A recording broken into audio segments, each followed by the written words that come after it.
कमर चीमा साहब, हमने देखा कि इस फैसले के आने से पहले भी इस फैसले को बहुत ज़्यादा मुतनाज़ा बनाया जा रहा था। क़यास-आराइयाँ बहुत ज़्यादा की जा रही थी, सोशल मीडिया पर भी बहुत सी चीज़ें गर्दिश कर रही थी और बिल आखिर ये फैसला आ गया है तो बहुत सी चीज़ें जो हैं वो क्लियर हो जाएंगी। देखिए, बिल्कुल अगर आपने अपनी जो सरकारी वसाइल हैं उनका मिसयूज़ किया है, आपने अपनी पावर का मिसयूज़ किया है और कंट्रोवर्शियल बनाने की कोशिश जानबूझ के की है। एक खास ग्रुप है, एक लॉबी है जो समझती है कि शायद हमें कर देना चाहिए। देखिए, ये 15 माह तक जो ये ट्रायल चला है, इट मीन कि उनको भी मौका दिया गया कि वो अपने आप ना जो है वो बता सकें, दे सकें, वो सफाई पेश कर सकें और उनको हर तरह की जो है वो फेवर दी गई होगी इन टर्म्स ऑफ कि वो अपना वकील कर सके, वो अपनी गवाही साबित कर सके।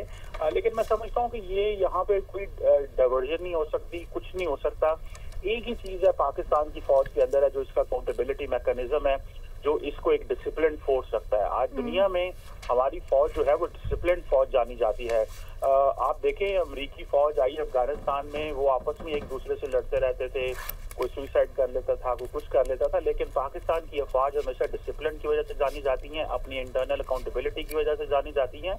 और ये पाकिस्तान के आज आम आदमी को भी इस चीज की समझ आई है कि देखें किस तरह फौज ने अपने ही एक ऑफिसर को सरकारी वसाइल का गलत इस्तेमाल करने पे, अपनी पावर का मिसयूज करने पे जो सजा दी है। तो मैं समझता हूँ कि ये एक बहुत बड़ी डेवलपमेंट है और बिल्कुल एक बहुत बड़ी डेवलपमेंट है यकीनी तौर पर।